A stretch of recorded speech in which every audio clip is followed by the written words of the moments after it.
Welcome back to the Patient Magnet Podcast. My name is Jared Rohr. I'm the CEO and founder of Aesthetic Conversion, a web agency that works exclusively in the field of aesthetic medicine. And today I'm joined by an amazing guest. A lot of people know her from conferences. They've seen her around. It's Sabrina Carpenter. I'm just kidding. It is Skya Roberta Jones.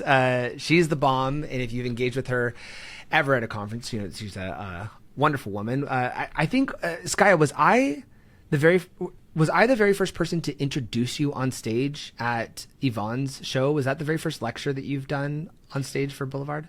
It wasn't my first, but it was one that I was more nervous for just because of obviously you, Yvonne, everyone there is like so high calibered. And I was like, damn it, I have to go after all of these people that are really good at public speaking. I really got to do good. So I was a little nervous, and you introed me so well. And I feel like I did decent on stage, but I literally remember getting off stage and being like, I can't wait to get to a point where I'm like Jared or like Tiffany and I can just like come up here and just be super confident. That's so sweet. That's very, very sweet of you.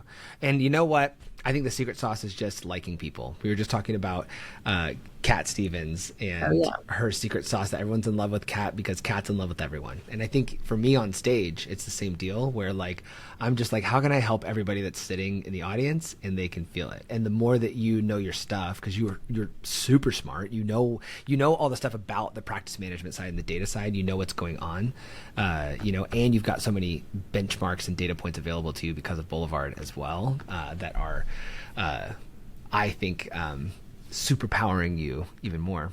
But your lecture was great. You did great. Do you have to, with Boulevard, I guess this is more of a talking shop, but do you have to write your own lectures for Boulevard? Do they write it, pre-approve it, and give it to you? No, everything's up here. I mean, honestly, they give me pretty free will in terms of what I want to talk about, what I feel like is important to the industry.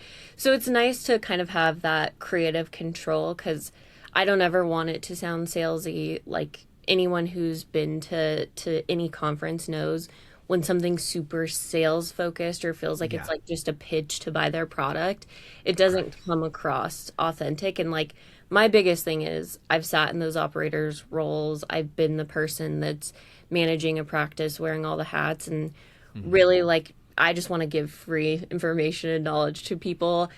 Of course, Boulevard's a great product. I want them to see the value in it. But at the end of the day, my goal is just, hey, I hope you can get something for this to apply to your practice, whether or not you use Boulevard. What is your professional background? You were a practice manager before, or what? What was the deal?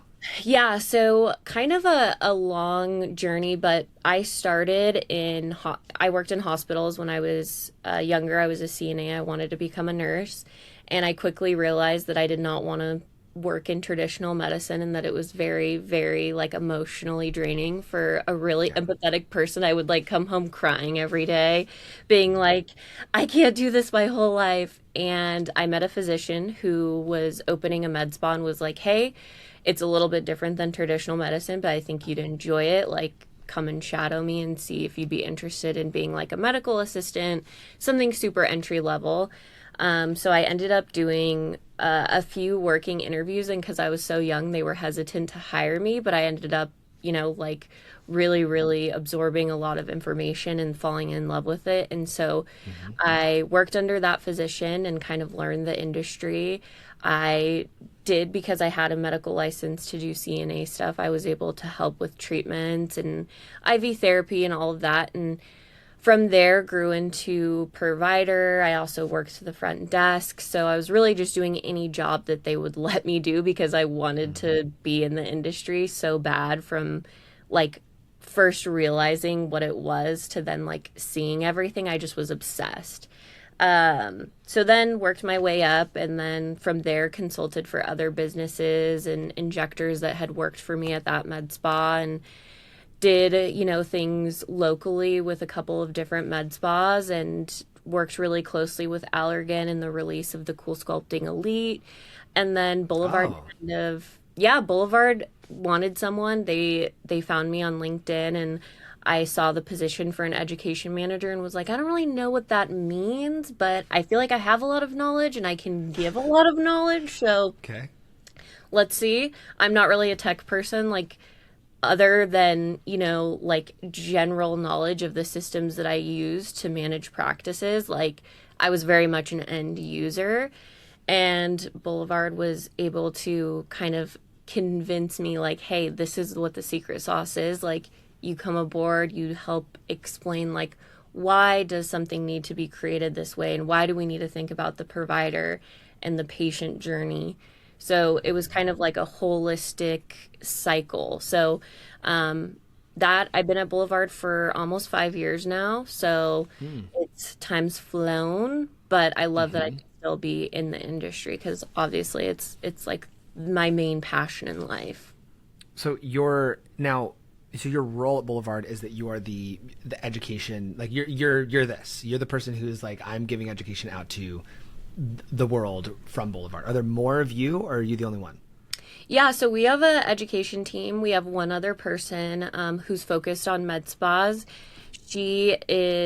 She doesn't travel as much, so people may not have like met her or know her, but her name's Jade. She's awesome. She also comes from Hmm. a med spa background, plastic surgery background. And then we have some other folks on the team that are from salons, spas. So our whole department is really shaped around what does the actual industry need look like, and how can we make sure that our product is applicable, because engineers get a general idea but they've never been into a med spa, they haven't worked in those shoes of knowing, okay, this is how reports need to work, or this is how inventory Hmm. needs to work. So we work really really heavily with internal uh, engagement or education from an industry perspective, but then we also do the external, speaking events, podcasts, Hmm. all of this good stuff. Because really, at the end of the day, like our goal is just to help businesses grow and be successful. And Boulevard can play a role in that, but it's also about just elevating the industry in the long run. That is awesome. So what's the thing that you personally are the most passionate about in your job in general? Well, I mean, most of the people I work with will say I'm the squeaky wheel, because if something isn't working the way that I want it to or that I think it should in order to serve our customers, I don't shut up about it. So everyone on the Boulevard team knows, like, if there is something that I want, I will not be quiet about it, and I will Okay. continually advocate for really the industry of, like, hey, we need to do this because this is the right way to do it. So I'm Hmm. really passionate about that, because I think that's what kind of separates companies that advocate for their customers versus just seeing their customers as consumers is, doing the right thing, even if it's not going to make us the most money in the long run, or if it's not the most, financially enticing thing. It's like, we're going to do this because it's what's right for our user, our customer, the businesses that we work with. And then obviously, I'm really passionate about the education side of going and doing public speaking, getting to engage with all the amazing people in the industry. I mean, conferences, like every time I go to a conference, I'm just blown away at like the level of business acumen, knowledge, all of the Hmm. different facets that all of the people we work with have. And I feel like I get so much from that. It like fills up my cup. That's awesome. That is awesome. Now, when it comes to clinic owners, obviously, you've had the pleasure of being in clinic. You also have the pleasure of seeing, on a massive scale, data points that med spas and plastic surgeons and estheticians are getting out of Boulevard. What are some of the commonalities that you see when somebody's leveraging their booking system or their EMR or their EHR or whatever, when they're leveraging those, what are the commonalities you see in people that are winning that you're like, oh my gosh, the winners all do this, and as well as the commonalities you see in the people who are absolutely losing that are like, I don't know why my business is failing, and you look and you're like, it's this, dude, it's this is killing you. What are some of those? What are the winners doing and what are the losers doing that are common? Yeah, so we actually pull a lot of this data. We have a series of content called Boulevard's Best, where we basically analyze data from our businesses that are top performers at the top of their level, and then businesses that aren't, and what's the difference between the two. There are a couple things. First thing I always call out with med spas is leveraging some form of a membership. So we Hmm. see that businesses that are top performers generally see like anywhere from 50 to 70% of their revenue actually coming from reoccurring membership programs. Of course, Hmm. that's going to vary on business type, but really seeing how you can get the guaranteed revenue. When I manage practices, that was like one of our biggest struggles is we'd have really good months and then we'd have slow months. Anyone who's really heavy into laser-based services knows like summer months are going to be Yeah. slow because people are out, they get sun exposure, all of that good stuff. So figuring out how you can have diversified revenue streams, that's something that's really setting businesses apart. And then I say leveraging technology Hmm. correctly because a lot of people will just like turn on online booking and be like, great, we're good to go. But it's like, Hmm. you actually have you audited your menu? Do you know what services are going to be, you know, highest converting? Let's have those at Yep. the top of the list. What kind of Oh, in the online booking portal itself. Yep. Yeah, so I would say like Oh, I always wonder that. I always wonder if how much of a hand you guys have in telling them what's actually going to get them the sale. I mean, we definitely leave it up to them. Like, we're not going to force them to set up their online booking a certain way, but we definitely have You like should. recommendations. Trust me, I sometimes You if should. any customers Just have like, been on call, no, you're not in charge of this anymore, guys. We're gonna we're gonna take the wheel here. yeah, I had a call a couple weeks ago with a customer and we were talking about some data stuff and he was like, "Well, why isn't this showing the certain way?" And I'm like, "Listen, you're not using the system the correct way. It will not show the correct Yeah. way if you don't use the system the correct way." Duh. So, I mean, but I get it because I've been in those shoes of like, I just want it to work this specific way. I don't want to have to do it a certain way or change my beliefs of how it Yeah. should be done. But there are definitely a lot of things add-ons. Like everyone should have add-ons because who doesn't like something that complements or enhances their service? So if your client's just booking, Hmm. it's easy to surface those add-ons like right at the time of booking. Then the client's basically upselling themselves. The front desk doesn't have to do any work to upsell them. So there are a lot of like revenue focused things that I always call out. With membership programs, do you have an opinion on beauty banks versus just monthly recurring memberships? That there's and there may be a Boulevard versus a Skya answer. By the way, I don't know if those would be different because I have my own opinions. Yeah. What are your thoughts on beauty bank versus just a monthly membership? Yeah. So I think it definitely depends. I think there's a risky margin in beauty banks where people will just say, like, hey, we're just going to pre sell as much as possible. Well, what's the problem when you pre sell as much as possible? You owe It's that. debt. It's Yeah, debt. you have a bunch of Hmm. liability that you have to render if Yeah. the client comes in. I really like shaping memberships around services that complement injectables. The reason why is because we get an injectable debt. We don't want someone just getting a membership and getting discounted units and not buying anything else because we Hmm. know profit margins on injectables are shitty. It should be Hmm. theoretically a gateway drug to other services or other treatments that have higher profit margins. Yeah. So I usually will recommend taking your highest profit margin services and building those into a membership rather than taking like injectables and being like, here, save up for your monthly beauty bank by storing, certain amount every month. And So then like also building like a laser or a device into the membership kind of a thing. Is that what you're thinking? Is that what you're suggesting? I like any sort of series. I like honestly things that require maintenance. So facials, Hmm. microneedling, lasers, these are all things that they're going to have to come back to get multiple sessions of. And then Yeah. also as we're integrating, like more and more practices are doing, some form of IV therapy, whether it's like B12 shots or Hmm. wellness strips, like those are super high profit for the most part relative to the time that they For take. sure. It's like a $2. It's like a $2 syringe or something like that.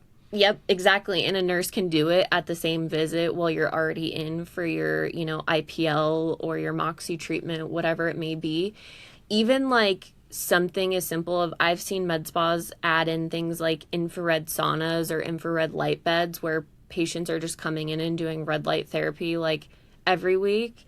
they're selling a membership for that, and then they get a discount on maybe retail products and additional services. So I Perks always towards other say, things. Yeah. yeah, perks, and then like really the exclusivity of like they want to buy into something. So if you do have a membership program, I say think about how you can entice them to come back. Sephora and Nordstrom do a really good job at this. They have like their Yeah. point system, but it's really the experience that you're going back for.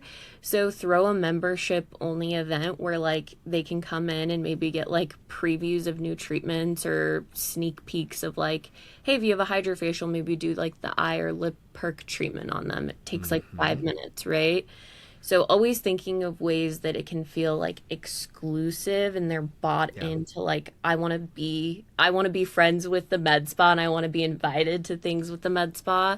I Yeah. feel like that's more effective long term than just like a beauty bank that doesn't have any incentives to purchase other things. Yeah, I see that when people have more of an ecosystem with their membership, where it's like, hey, you're getting invited to exclusive events. We arranged for Lori Robertson did this. She did Disports and Diamonds, or Disport and Diamonds, where it's like she partnered with the local jeweler, and they had like a private shopping experience at this jeweler slash watch store, and then at the same time they also talked about talks at the event. It was a very very cool event. But I think of like if I owned a clinic, I'm like, oh my gosh, I would want to do like a exclusive Porsche driving experience where it's like it's just us at this Porsche dealership and they're talking. It's like this luxury, and maybe they're inviting some of their clients, we're inviting ours, like partnering with people who already have the eyeballs that I would want as a clinic. Totally. From a marketer side, be sick, like a Louis Vuitton shopping experience. Anyway, with add-ons, are you seeing people get that for like upsell at checkout essentially, like through Boulevard, like they book their appointment, but then there's add-ons available right there for them to to put add on to the appointment or whatever? Yeah, so the whole goal with the booking flow is like if you surface things that are going to help benefit the client. So if they're coming in and let's say they're doing, a chemical peel or they're doing something like laser, like surfacing hydrogelly mask add-ons, like these little things that have added benefit for the client, like they're going to see that and be like, oh yeah, I saw that on Instagram or I saw that, somewhere and I really Yeah. like it looks cool. I'm going to try it.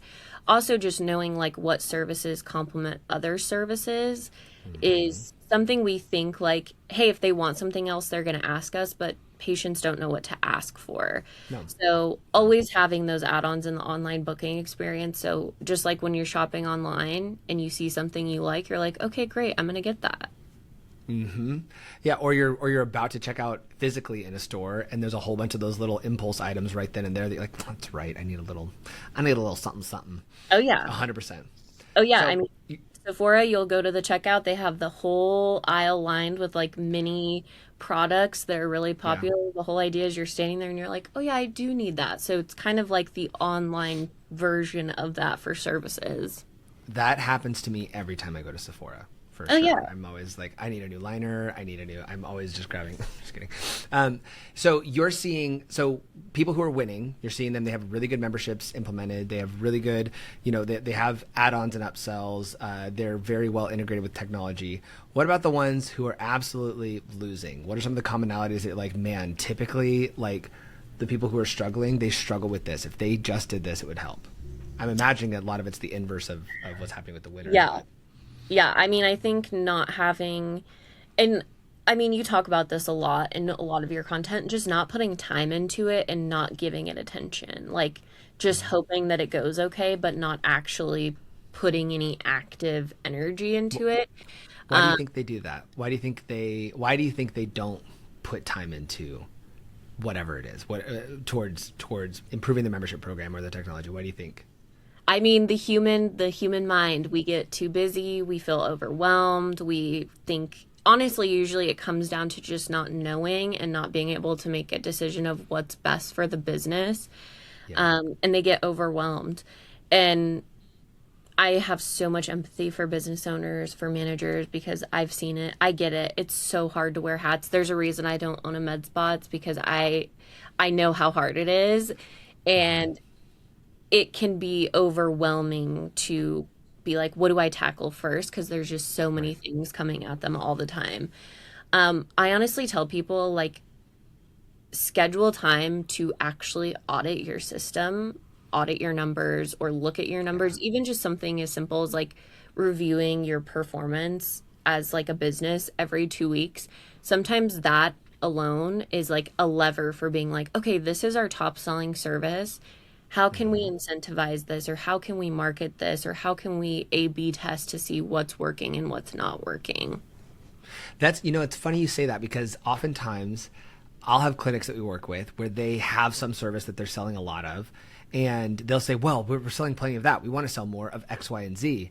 And sometimes I'll lean in and say, hey, like, you have demand for the one that you're crushing. Like, yes, you want to sell more of X, Y, Z, but maybe let's build like an upsell plan rather than abandoning this one that's clearly a golden goose for you. They'll be like, oh, but we don't want that. We want this other thing. And I'm like, yeah, but everyone's asking for it. Like, upsell or something. Yeah, and I think that's like to long-windedly answer the question. I think one of the biggest things that signifies someone who probably won't do well long term is the inability to like change their mindset or their belief. Like there are those owners or managers or operators that are Yeah. like, this is how we do it and this is how we're going to do it, but they can't conceptualize doing it a different way or seeing it a different way. And that's so limiting because, Yeah. like, you see the industry, you see what's successful. So any Yeah. advice you're giving a business should just like gobble up and be like, okay, let's take this and like run with it and see what we can do. And there are some practice owners that'll just be like, no, we just have done it this way forever and this is how we're going to do it.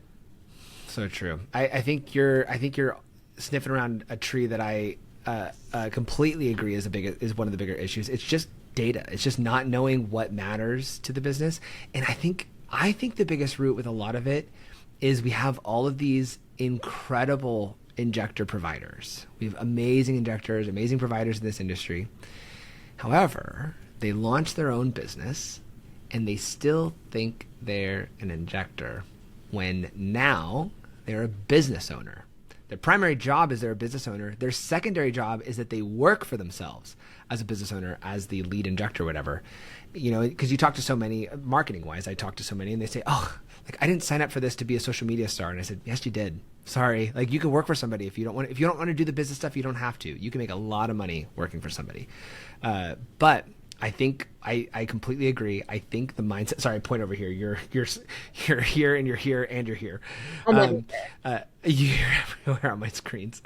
I completely agree that I think they have the mindset is I'm just an injector when it needs to be, hey, I'm now a business owner and I have to learn how to get really good at this. Um, Yeah, and and they miss out on the they data don't points teach they need. that. They don't teach that in medical school, unfortunately. Like some of the best providers that I've worked with and top producing injectors, like they don't want to deal with business decisions. They just want to go in, No, see their patients, see clients, and then be like, okay, I'm done for the day. Like they don't want to sit there and have one-on-ones with their other providers being like, no. these are your numbers. How can we improve these? Yeah. So it's No, it's hard because it's you're balancing entrepreneurship with craft and like there's a lot of hats. So I get it. It's very hard to manage. the now the benchmarks that you're excited about, the things that, because Boulevard, I imagine you guys collect a ton of data points of what's working with clinics or what the things that they should be doing. What are some of the benchmarks that maybe you can share here of whether it's retention rate or whether it's booking rate, like things that's like what kind of utilization rate do you see in successful clinics that are hiring more staff? Like what are some of those benchmarks that you're excited about? Yeah, so we have a ton of data. I tell everyone, like, whether you're a Boulevard customer or not, whether or not you're thinking about switching platforms, we have a ton of free resources on our website. And some of the ones that I really like ground myself to is the Medspa efficacy report, which basically shows like what specific KPIs change from switching from an Hmm. old system over to Boulevard. And we see some really meaningful increases with things like membership sales. I think the it's 175 is the percent we shoot for, we see most commonly. So 175% increase in membership sales is obviously huge. Whoa. From them not having a membership and going, or them having like just a membership program they were kicking around with some other booking system or EMR, and they switched to Boulevard and they're seeing 175% increase. It's going to be a mix of both. Generally, they had a membership program that they tried to launch, didn't really like look into it too much, and maybe sold like one or two, and then we see a lot of businesses that will outgrow another system that's maybe a little bit more simpler, come over to Boulevard because they are ready to really prioritize like revenue retention or growth. And memberships and packages is one of those things that's kind of like very, very groundwork for how can you diversify revenue within the business. If you're an injection only business and you're wanting to grow, like memberships and packages with other services is one of the best ways to do that, right? Do you think that that membership percentage increase, do you think that comes from the software itself, like the capabilities of Boulevard, or does it come from the support of Boulevard driving the clinic to implement it? Maybe a mix of both, but I'm not sure. Is there actual capability issues that it's like Boulevard can actually do this, or is it that your team focuses so heavily and helps them build that into the system? I mean, I would definitely love to say like the content and education that we give to the customers is the lever behind that. I may be a little biased in thinking like customers are actually reading, our case studies and our best practice guides and all of those. Honestly, I think it boils down to our teams, like our onboarding specialists and our CSMs, our customer success associates, knowing like, hey, if a business is like asking for recommendations, first thing I'm going to do is like audit their service menu, see like where can we optimize, and like if they aren't offering memberships or packages, like let's dig into why. But the real lever is like you have to have a system that automates it, because if you're running a membership program, you're not going to call everyone that's card declines or expires. Like you need a system that's going to automatically reach out and say, hey, your card's declined, click here to update that. And so I have seen med spas that will like not want to do it because their past system maybe didn't support automated renewals or didn't support like billing decline visibility and stuff like that. So they're like, it was just too hard to deal with. We had to call people all the time. So I'll kind of like shift the mindset into let the system do its thing so you can focus on what you're passionate about, whether that's being a provider, whether that's, being a manager and knowing all of your numbers, all of your data. Like Boulevard is really there to alleviate that bandwidth. That is awesome. That's huge. And that kind of increase too, it's also worth noting, like, because yes, there's some functionality where it's like, okay, the auto reminders and things like that. But also knowing that you've got like a really rock solid team that's supporting them is really cool. What other benchmarks are you seeing across? Like if a clinic is wanting to hire new staff, what sort of like utilization rates are you seeing across their staff that are like the successful ones usually have a utilization rate of this? I always think 70% to 80%, 70, 75%, maybe even 80% utilization is when you should maybe consider staff hires, but I'm not sure if that's what you guys are seeing. No, that's honestly spot on with what I've seen, even outside of just Boulevard customers. But even, the best practices, gold standard is like 80% because no one's ever 100% utilized. Like even our injectors that are booked out 3 months, we see spots where, someone may cancel last minute because they had a family emergency, something like that. So 80% utilization, I always say, is like gold standard for not only staff, but also like real estate, rooms, inventory, things like that. So with any sort of like bringing on new people, bringing on more physical space, opening a second location, I always go back to do your numbers support it? Because if you're at like 60 to 50% utilization across the board with all your providers, probably not a great time to open up a second location unless you're aware and like ready to surface that storm. Pack that out. Yeah, you're already not filling up your current schedules. You think you're going to fill up more non-schedules, What about revenue per hour? Do you guys track that for like room revenue per hour or provider revenue per hour of based on the type of provider, what they could or should be producing? Yeah, so we actually have, it's one of my favorite reports. I use it all the Hmm. time in Uh-huh. businesses. I'll be like, hey, this is a free like consulting piece. We have a staff performance report and it pulls utilization percentage, pre-booking percentage, average service sale, average retail sale, Yeah. ratio of service to Yes. retail. You can pull, revenue by day, you can break it down by hour, if you need to. So there definitely are metrics I look at. Revenue per hour can get a little bit tricky depending on what services providers are doing. So, Correct. that's going to change between, if you're an esthetician who's doing microneedling and chemical peels versus an injector who's filler Hmm. heavy or Sculptra heavy, something like that. But it's one of my favorite things to coach people on is like just giving someone their average revenue per hour or per appointment and saying Huge. let's just increase this a little bit, just a tiny bit, even if it's adding on a retail product or adding on even like a $30 upsell of something. Like Hmm. anything we can do to increase that average is going to be so impactful long term. So that's a number I love coaching providers on.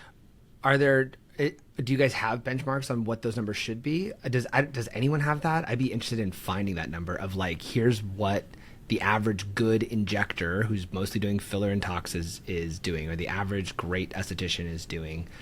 I'd be fascinated to know that. I don't know if anyone's collected that data.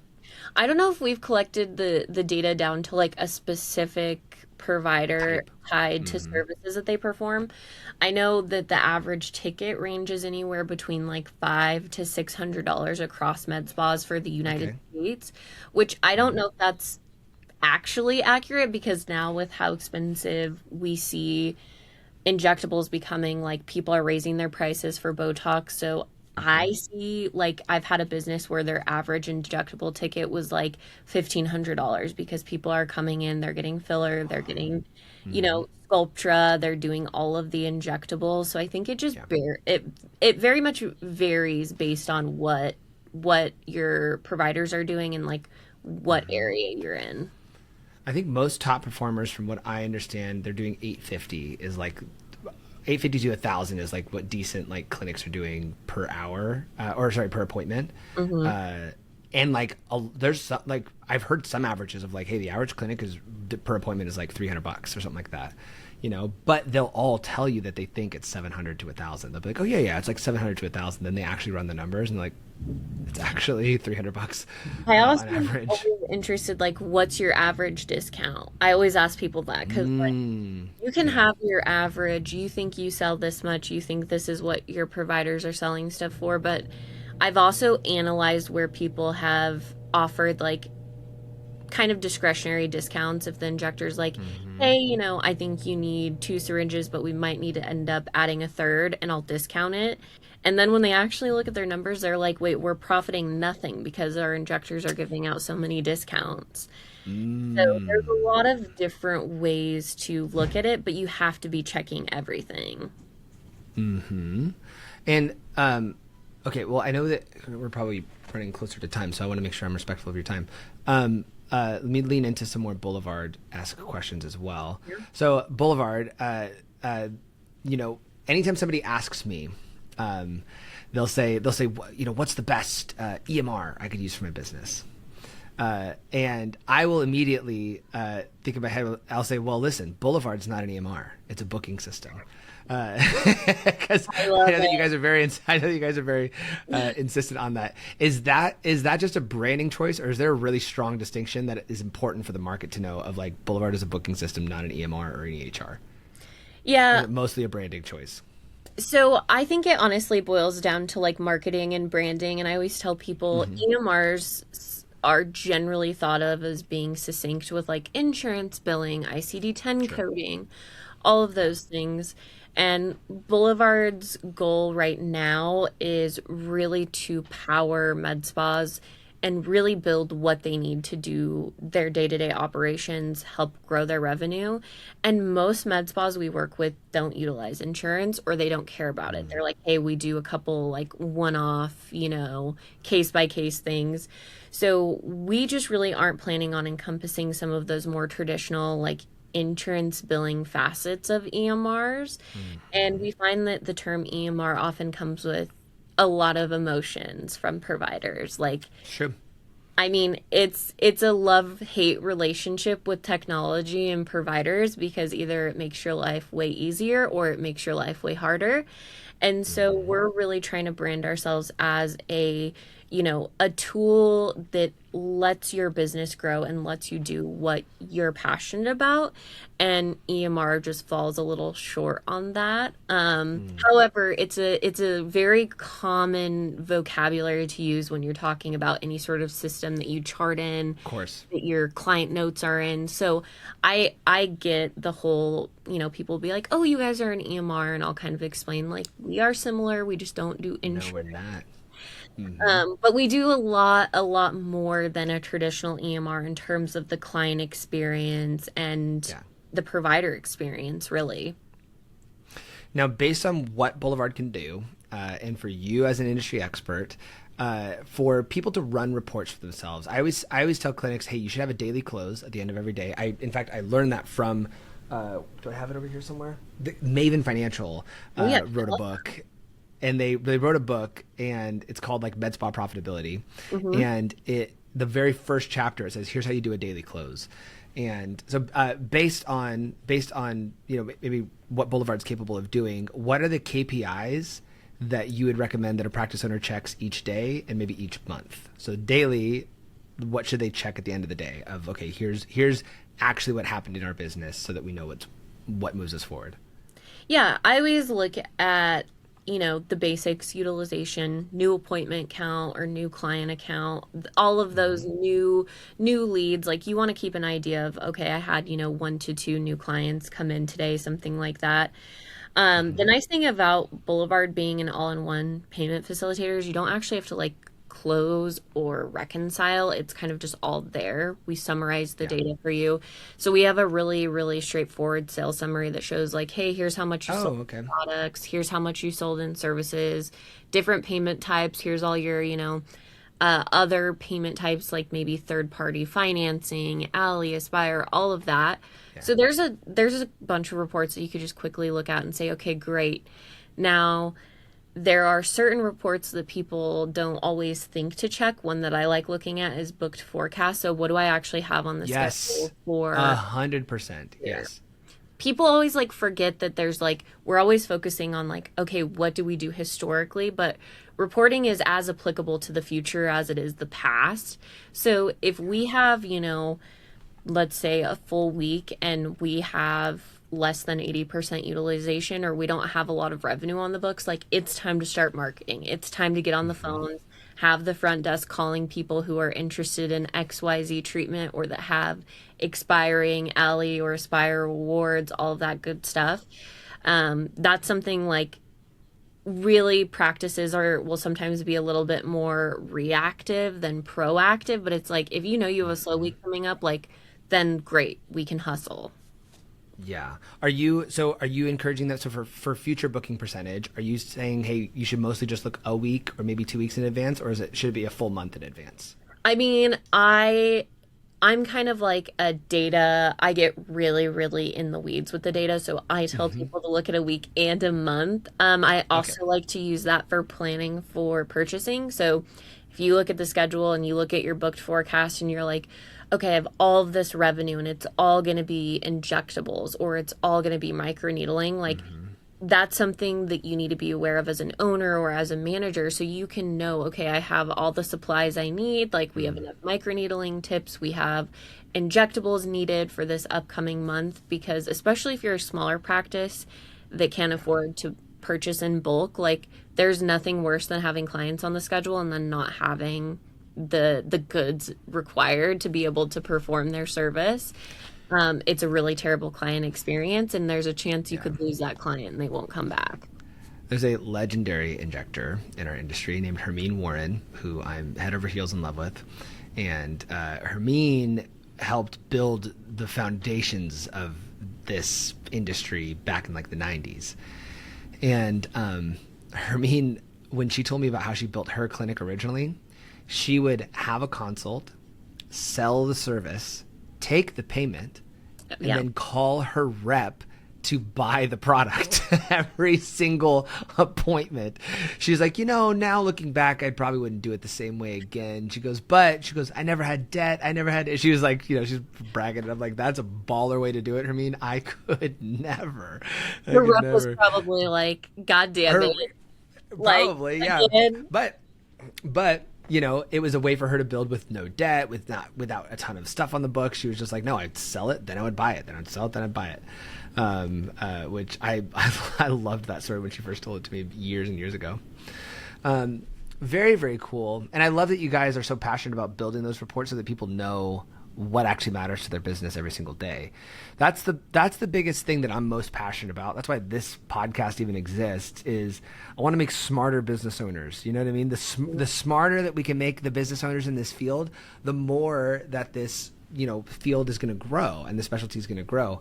And if not, then there's going to be a bunch of sharks who come in and rip the rug right from out underneath all of them. And I would rather we make our amazing injectors smarter now. So I'm really grateful for your position and for your heart for the industry and your heart for people. I just think it's so cool. And I'm really grateful that you took time to be on this show. So you talked about a lot of resources today. I imagine that's probably one of the easiest ways for people to engage with Boulevard today, is to start going and downloading those resources. There's somewhere that they can go to do that, or do they just email Skya Jones Dragonmaster 64 at gmail.com and Skya will give her everything they need? Yeah, I mean, a large majority of our customers somehow find my personal phone number to text me to ask questions. I will say, but we do on joinblvd.co, we have a ton of free resources, like not just applicable to Boulevard, applicable to everyone, providers, managers, like even if you're just wanting to up your leadership game a little bit, of like how to have an effective one-on-one with your team, or how to, like really, really set up yourself and your business for success. Like, check it out. There's a ton of free stuff. And then, of course, social media. Boulevard has Join BLVD Instagram. We try and post some helpful stuff there. And then, of course, if any other questions come up, LinkedIn. We have contact info pages on our website. So if you guys have any questions, want to see Boulevard, want to see the platform, you guys can reach out and get a demo really quick. And if you want to get a signature from Skya Jones herself, she's at all the shows at the booth. Mm-hmm. Just go there, ready to go. Take a screenshot of this YouTube video and have her sign it with a Sharpie. She does it all the time. It's perfectly normal. So yeah. And if you want to drink with Jared and I at Taz, he's buying. Please. I'll be buying my drinks as well. Is what I'll be buying. Buying my drinks. I'll buy you some drinks too, Skya. Yeah. Anybody watching, I'll let you buy your own drinks. It'll be wonderful. Okay, cool. Well, Skya, thank you so much for joining, and thank you, Boulevard, for letting Skya come out to this. Oftentimes I'm like dealing directly with like the business owner, and so it's always but I'm realizing like you had to ask somebody to be able to do this, which is awesome. So Boulevard, very cool of you guys to just very corporate. Very well, still very cool though. It's hard to get people when you have to go too many levels up. But thank you for joining. I appreciate it so much. And anybody watching, don't forget to subscribe. This has been the Patient Magnet Podcast with Jared Rohr. Don't forget to subscribe, send this to somebody who needs to figure out how to run their own data for their own clinic, okay? Somebody who needs help. And we'll see you in the next one.